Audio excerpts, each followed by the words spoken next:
आवा गंगापूत। प्रणाम माई। एहिजा आवा, हमरा भिरी बैठा।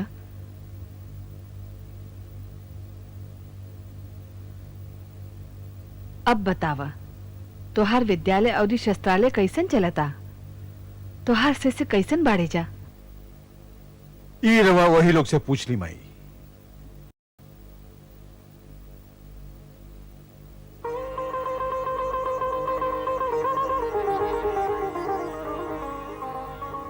गुरु राजकुमारन के जय हो। हम विदुर के माई हैं।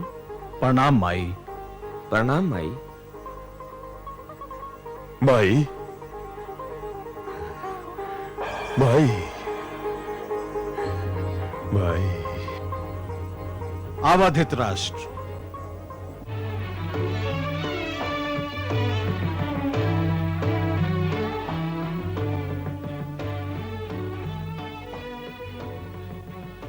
माई लोगन के प्रणाम। धृतराष्ट्र, ई माई सत्यवती है। बरिसन जिया। माई अंबिका। जियत रहा।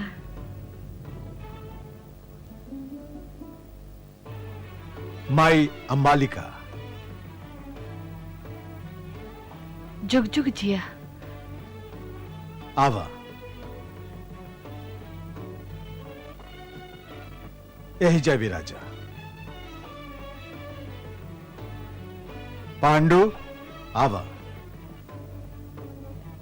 आवा पांडु। दादी माता के प्रणाम। लाख बरिस जिया। माही के प्रणाम। जुग जुग जिया। माई जियत रहा। आवा। आवा हमरा संगे। यही जय विराजा। आवा विदुर। आवा। पाँव लागी दादी माँ। लखिया होखा। गोड़ लागी। चरण स्पर्श। जियत रहा। प्रणाम जुग जुग माई। जिया। आवा विदुर। क्षमा करी ताऊ गुरु, हमारा स्थान हिजा ना, वो हिजाबा।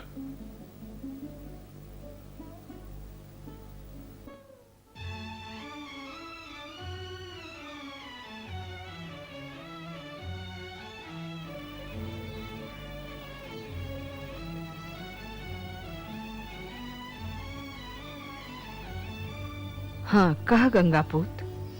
माई, हम जवन कुछ ऋषि भार्गव से सिखले रही, उपांडव के सिखा देली।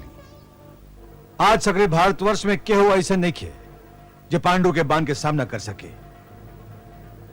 गुरु वशिष्ठ और बृहस्पति देव से हमरा जे श्रेष्ठ सिद्धांत और राजनीति के ज्ञान मिलल रहे, वो हमरा से विदुर ले लेलन।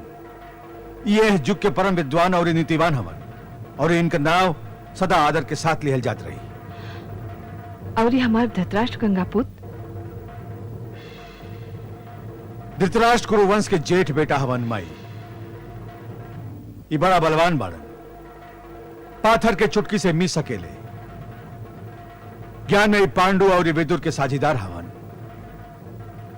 पांडु और विदुर इनका दो आंख हवन। ऐसे हम बिना संदेह कर सकीले क्या वो समय आ गई बात जब हस्तिनापुर के राजमुकुट धृतराष्ट्र के माथ की शोभा बने। तोहार जे इच्छा, तोहार जे आज्ञा गंगापूत।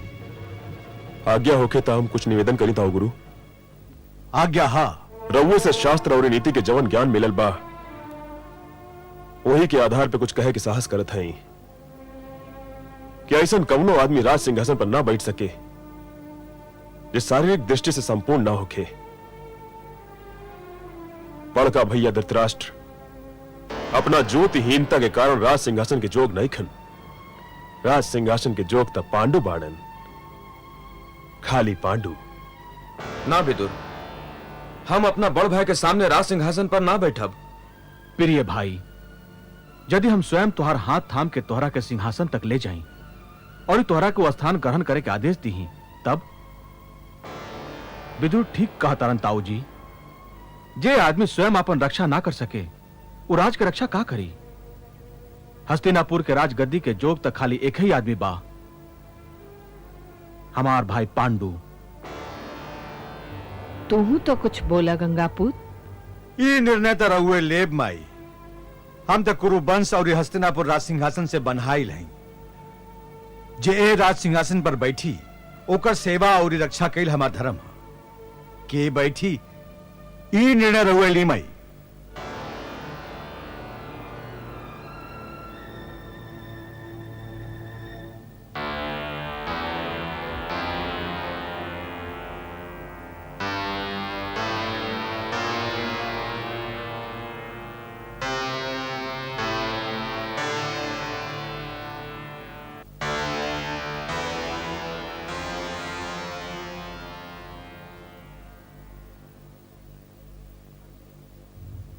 हस्तिनापुर नरेश पांडु के जय हो।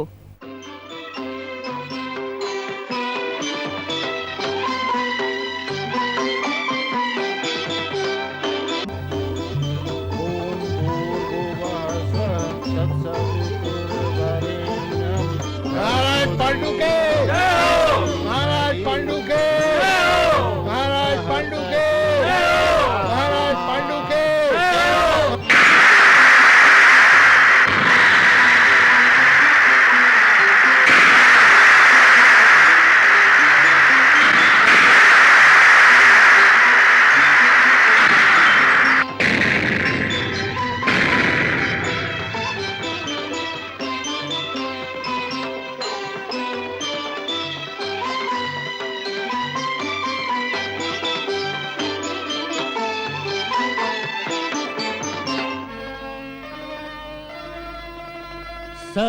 सत्यवती के साधना,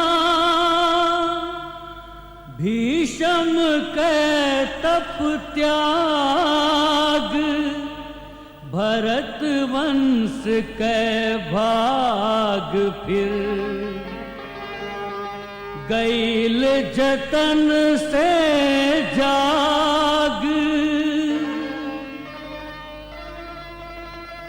धनुधारी गुरु भीष्म से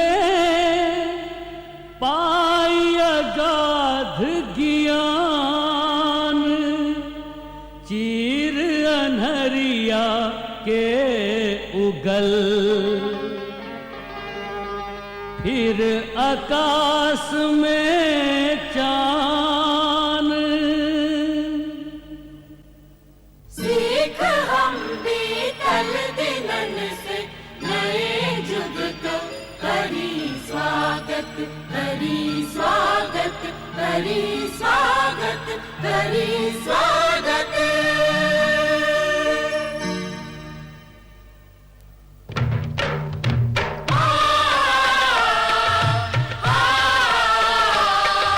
भारत कहो कहानी, सदियन से भी पुरानी, हो ई ज्ञान गंगा, ऋषियन को अमर वाणी, ई विश्व भारती हो,